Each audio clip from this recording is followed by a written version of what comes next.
Tonight. All right, everyone can hear me? Oh shit. Let's go. It's just a fucking bunch of, all right. No distractions, go! All right, so, I had a show at the Garden about a few weeks ago, and that wasn't much of a stand-up thing and more of a therapy session. And tonight's no different. You're gonna deal with the same shit. But this time, I got your letters, and you guys said I was a little too political last time, and you know what? I get it. Me talking about how as an 18-year-old, I wet my bed so bad on Christmas Eve that I essentially waterboarded it and committed a war crime. I understand that's not a bipartisan issue. So tonight we're just gonna keep it chill. We're gonna keep it not provocative, not political, just have fun. Sound good? Awesome. All right, so tonight I'm talking about religion and sexuality. Because when I went to an all-boys Catholic high school in suburban. Why the fuck did you cheer for that? Yeah, trauma. Let's fucking go. So I went to an all-boys Catholic high school in suburban Massachusetts, which you could tell by the everything of me.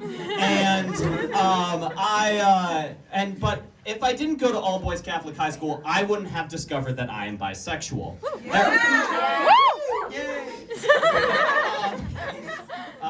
So there are two reasons for this. The first reason is that if you go to an all-boys high school, there are more men. And proportionately, if there are more men, there's going to be more hot men. So there were a lot of hot men at this school. I remember, like, on the bus to and from school to, like, antagonize my straight friends, I'd be like, oh, I'd fuck this guy from the soccer team. I'd fuck this guy from the football team. And they'd be like, no!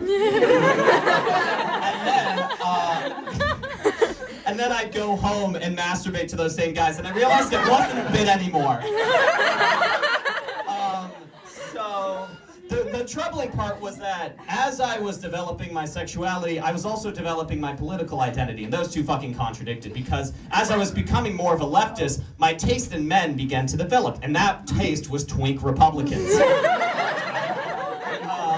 In general, the way my school worked is that there was a correlation.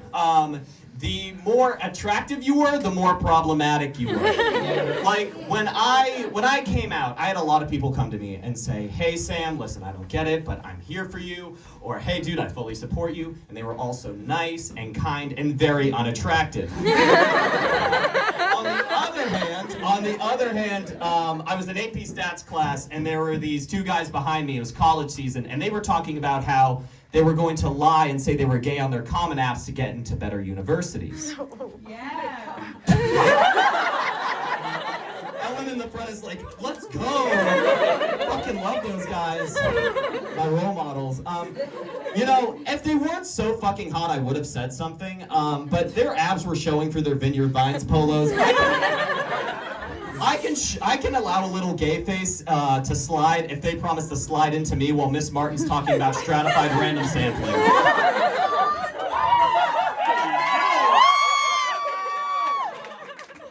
The other reason why Catholic high school made me bisexual is that... Thank you. Is because as an institution, Catholic high school systemically queer baits you. It queer baits each and every one of its victims. And the way that it does this is through prayer. Now, to kind of get a feel of all the traumatized Catholics in the room, I'm going to have you guys recite the Our Father with me. On the count of three. Ready? 1, 2, 3. Our Father, who art in heaven, hallowed be thy name. Thy kingdom come, thy will be done, on earth as it is in heaven. Give us this day our daily bread, and forgive us our trespasses, as we forgive those who trespass against us. Who lead us not into temptation, but deliver us from evil. Amen.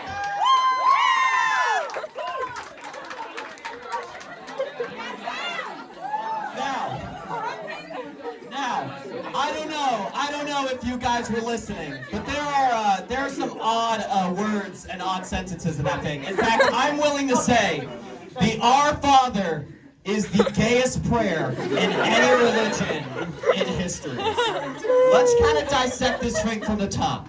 Our Father who art in heaven. First of all, insane start. You are clearly setting a bedroom dynamic with God here, where God's your daddy Dom and you're his little servant.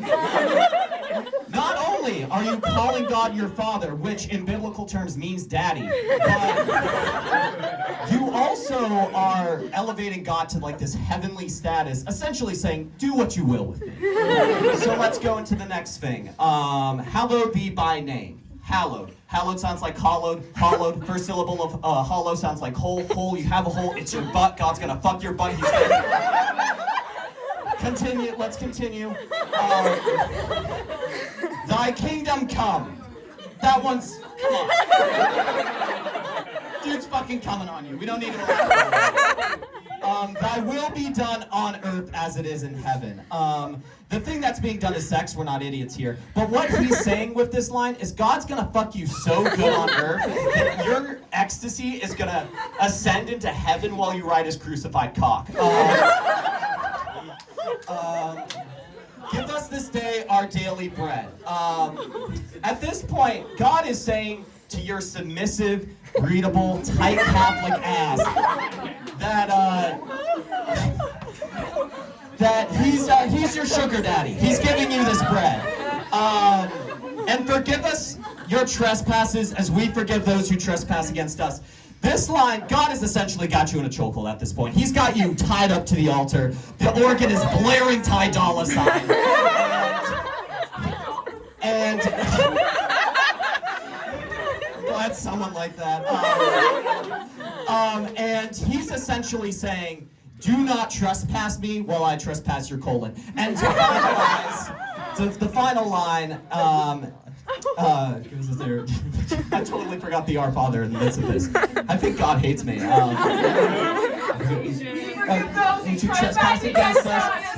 Lead us not to temptation. Right, okay. So lead us not into temptation, but deliver us from evil. At this point, God is saying, while he is about to use the shaft that he used to create Jesus to make you scream Jesus, he is saying to trust him. God knows you need to be fucked. He knows. He knows you want those ass cheeks parted like the Red Sea. He knows you want his dick to rise like Jesus on the third day. So if you just sit back, relax, and clamp onto that communion wafer ball gag that he made you with lettuce, he will deliver to you your gift, and all you can say at the end of it is Amen. Thank you very much, guys.